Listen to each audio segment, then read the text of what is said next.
એટલે ક્યાં પહોંચ્યા આપણે? પરિવાર મૈત્રી સભા. હવે બચી કઈ? મંગલ મૈત્રી. હે? હા, સેવા મૈત્રી ને મંગલ મૈત્રી, બે મૈત્રી બાકી છે. 10 માંથી 8 થઈ. સેવા મૈત્રી આપણે 23 તારીખથી શીખશું, બરાબર છે? છતાં એનું બ્રીફ બતાવી દે. સેવા મૈત્રી એટલે શું? સેવા મૈત્રી એટલે વગર કારણે ઉપયોગી બનવું.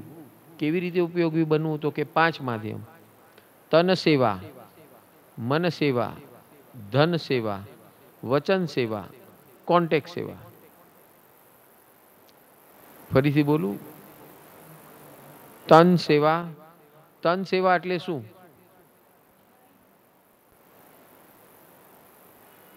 પોતાના શરીરથી સમય આપવો, એટલે એકચ્યુઅલી સમય સેવા કહેવાય એને.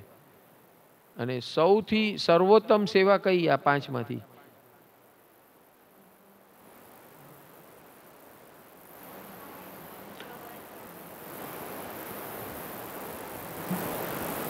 પહેલી સેવા કઈ?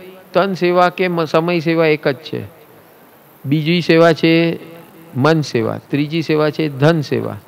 ચોથી સેવા છે વચન સેવા. પાંચમી સેવા છે કોન્ટેક્ટ સેવા. સર્વોત્તમ સેવા કઈ?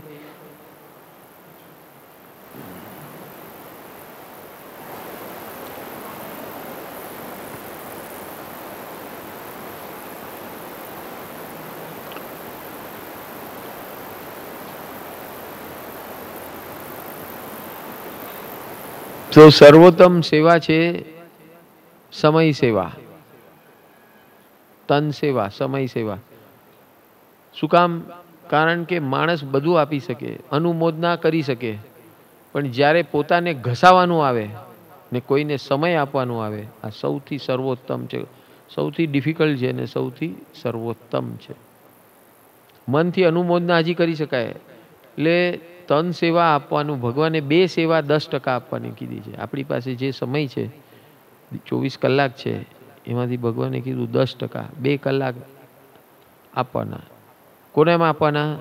તો ભગવાન કહે છે 2 કલાકની અંદર પોણો કલાક, એક સામાયિક જેટલો ટાઈમ પેલા પોતાને આપવાનો, પોણો કલાક પોતાને આપવાનો, પોણો કલાક પરિવારવાળાને આપવાનો અને પોણો કલાક બહારવાળાને આપવાનો, ઉપયોગી બનવા માટે.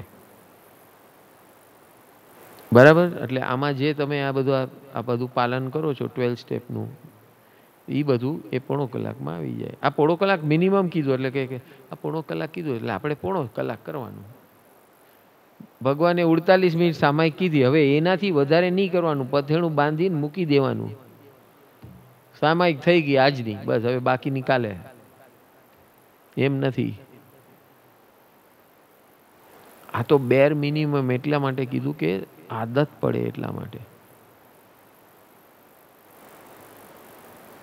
તો પેલી છે સમય સેવા, બીજી છે મન સેવા, અનુમોદના. 24 કલાક અનુમોદના, અનુમોદના, અનુમોદના, અનુમોદના, અનુમોદના. જે દેખાય એની અનુમોદના, વ્યક્તિઓની અનુમોદના, વસ્તુઓની અનુમોદના, પરિસ્થિતિની અનુમોદના, જીવોની અનુમોદના. વ્યક્તિ, વસ્તુ, પરિસ્થિતિ, જીવની અનુમોદના. પરમાણુની અનુમોદના આપણે હજી એટલા બધા સૂક્ષ્મ થયા નથી, પણ આ 4 અનુમોદના તો જરૂર કરવાની.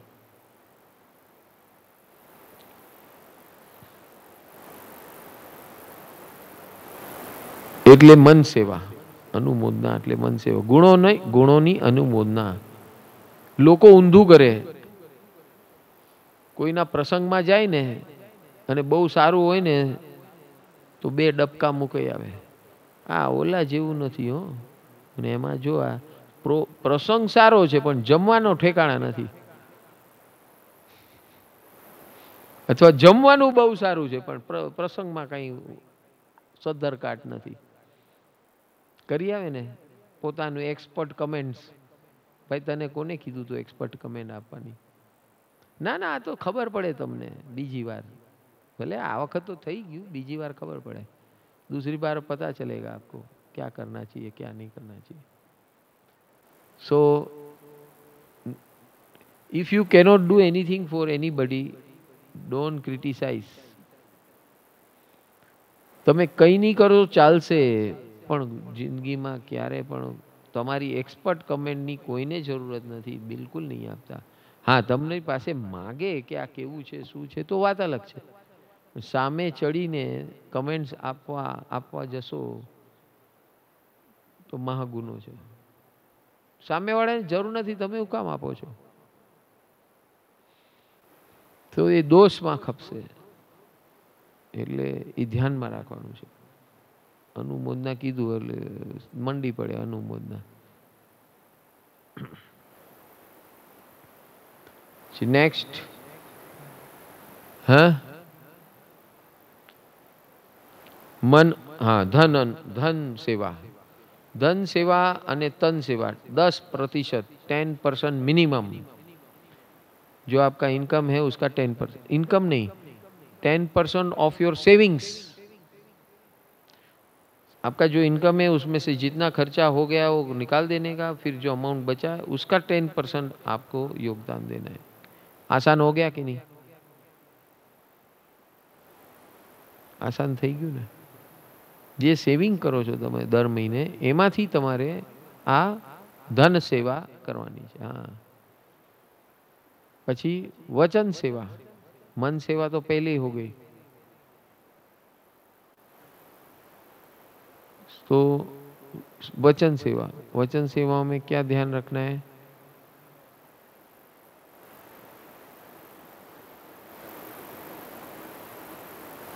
तो वचन सेवा में क्या करोगे? वचन सेवा में सपोज હવે તમે અહીંયા ઉપધ્યાન કરવા આવ્યા છે, કોઈ તમને પૂછે કેવું છે ત્યાં, શું છે, તો તમે શું કરો? નહીં, વચન સેવા એટલે પ્રોમિસ નહીં. વચન સેવા એટલે તમે વચનમાં કોકની તારીફ કરો છો.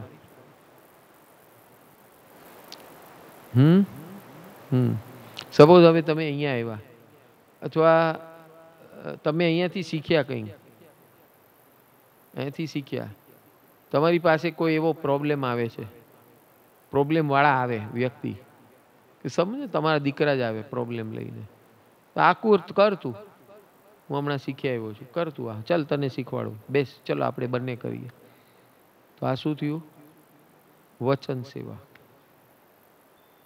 ઓલું અનુમોદના છે મનમાં, બહાર હજી નથી નીકળ્યું, તો બહાર ક્યાં નીકળે? વચન સેવામાં. બરાબર. તો રાતના રોજ વચન સેવા, પ્રભુ કૃપા, હમણાં તમે જે કીધું, પ્રભુ કૃપા, વચન સેવા.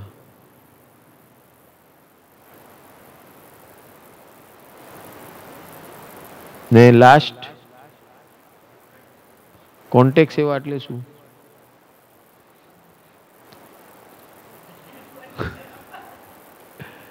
હા, એ એક છે.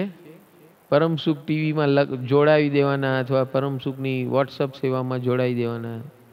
પ્રેરણા કરવાની લોકોને, એ વચન સેવા. અને કોન્ટેક્ટ સેવા એમ કે સપોઝ આ એક વ્યક્તિને કંઈક જરૂરિયાત છે કોઈ વસ્તુની, બરાબર છે, એને સોર્સ નથી ખબર, ને તમારી પાસે 50 સોર્સ છે, પણ તમારી પાસે જેને જરૂરત છે એ નથી. તો હવે જેને પાસે જરૂરતમંદ લોકો છે, તો એ લોકોનો એ સમૂહ બનાવે, અને જેની પાસેથી પોતાને લેવાની જરૂર નથી, એનો કોન્ટેક્ટ નંબર આપવાનો, અને ઓલાને ફોન કરી દેવાનો, ભાઈ આવો ફોન આવશે અને તમારાથી જે એને હેલ્પ થાય એ જરૂર કરજો, મારા રેફરન્સથી આવશે, તમે એને જરૂર કરજો. એટલે શું થયું? કોન્ટેક્ટ સેવા.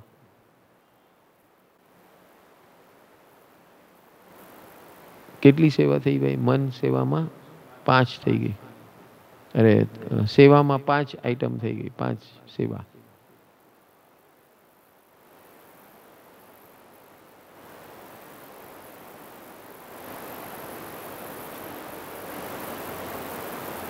હવે એ 5 સેવા થઈ ગઈ.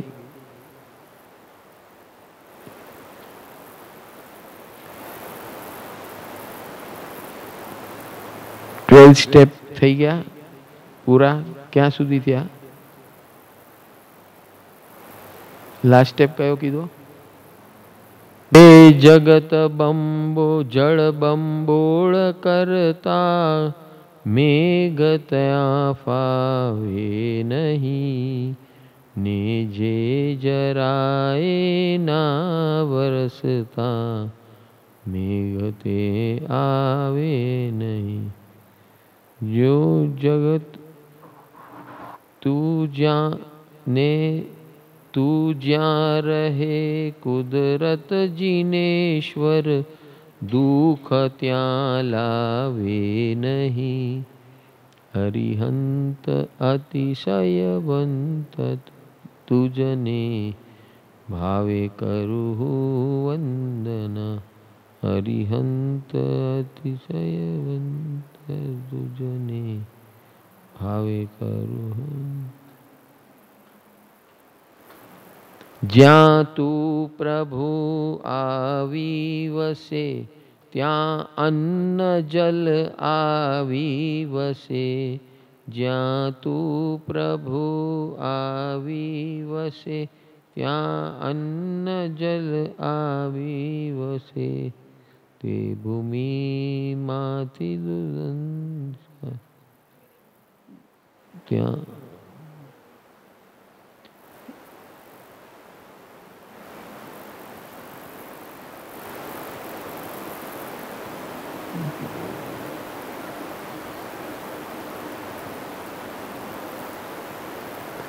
જ્યાં તું પ્રભુ આવી વસે ત્યાં અન્ન જલ આવી વસે. તે ભૂમિમાંથી દુર્દશા દુર્ભિક્ષ દૂરે સૌ વસે. નિરખી તને સૌ લોકના લોચન કમલ ખિલ ખિલ હસે. હરિહંત હરિસબંત.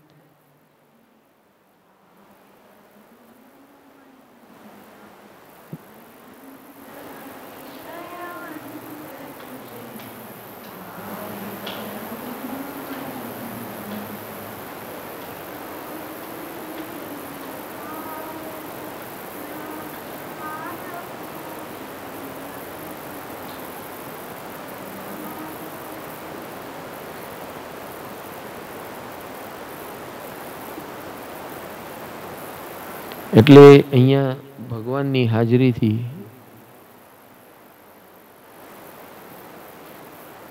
જ્યાં ભગવાન આવે ત્યાં મેઘ વર્ષા અવશ્ય થાય, વરસાદ અવશ્ય થાય. અમે અહીંયા આવ્યા ત્યારે વરસાદ થયો હતો. અમે જ્યાં જઈએ છીએ ત્યાં વરસાદ થાય છે. આ પહેલી વાર નથી થયો. ને મારો અનુભવ તો આ ઘણા વર્ષોથી ચાલુ છે. હું કોઈ પણ જગ્યાએ જ્યાં જાઉં, મે મહિનામાં વરસાદ થયો છે.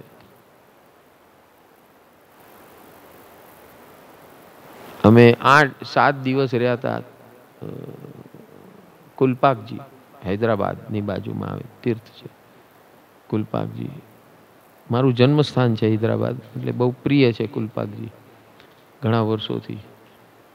તો ઘણા વર્ષે અમારા છોકરાઓને એ દર્શન કરાવવા કે અમે તો ત્યાં રેગ્યુલર જતા હતા. છોકરાઓ જોયું નહોતું, બેવ બાળકોને. તો એ ત્યાંની ચમત્કૃતિ દેખાડવા હું લઈ ગયો હતો એમને. ક્યાં ઈ દેરાસરની અંદર એક તો નીલમની મહાવીર સ્વામી ભગવાનની મૂર્તિ, નીલમની પ્રતિમા છે.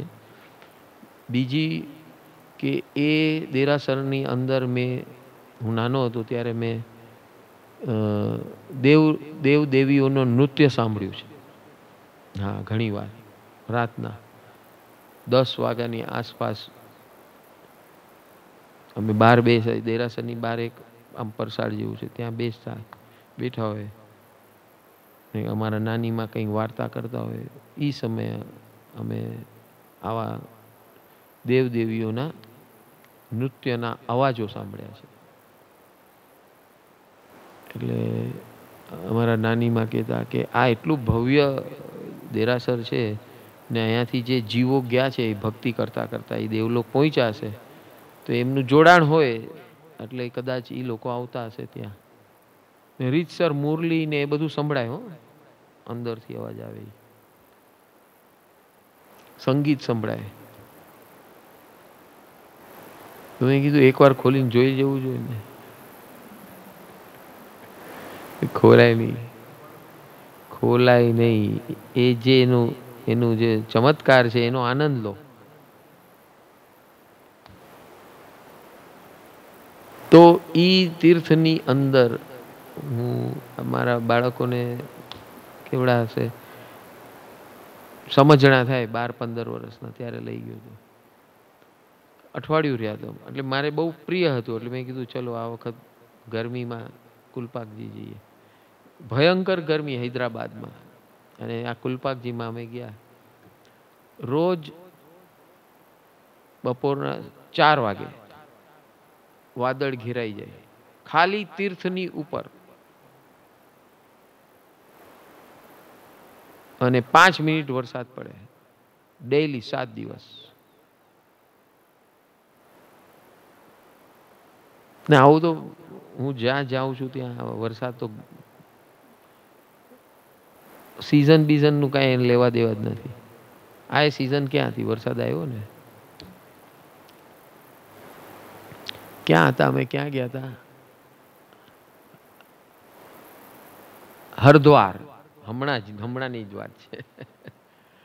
હરદ્વાર ગયા હતા અમે. તો અમારા બધા સેવકો એનો મહારાજ જેના આશ્રમમાં ગયા હતા ને એ મહારાજને કીધું અમે આવ્યા છે ને વરસાદ આવશે. એટલે કે આવી ગરમીમાં ક્યાંય વરસાદ આવે? અમે હરદ્વારમાં આટલા વર્ષોમાં આવો વરસાદ ન જોયો. હજી વાત ચાલે છે અને અમારી એન્ટ્રી થઈ અને સાંજે વરસાદ. કે ऐसा कैसा? तो कि ऐसा ही है. क्यों है? क्योंकि सिमंदर स्वामी आ गए. ये निशानी है उसकी, संकेत है कि यहाँ सिमंदर स्वामी आ चुके हैं. એટલે આ જે વરસાદની જગત જળ બંબોળ કરતા મેઘ તે ફાવે નહીં ને જે જરાએ ના વરસતા મેઘ તે આવે નહીં. તું જ્યાં રહે કુદરત જીનેશ્વર દુઃખ ત્યાં લાવે નહીં. એટલે વરસાદ પણ આવે ને ત્યાં દુઃખ પણ ટકે. જ્યાં તું પ્રભુ આવી વસે અન્ન જલ આવી વસે. હા,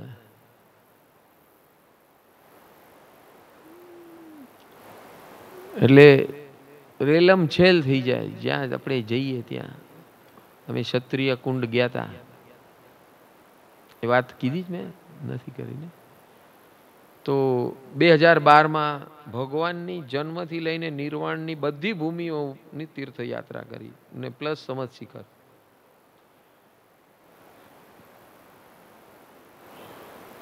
તો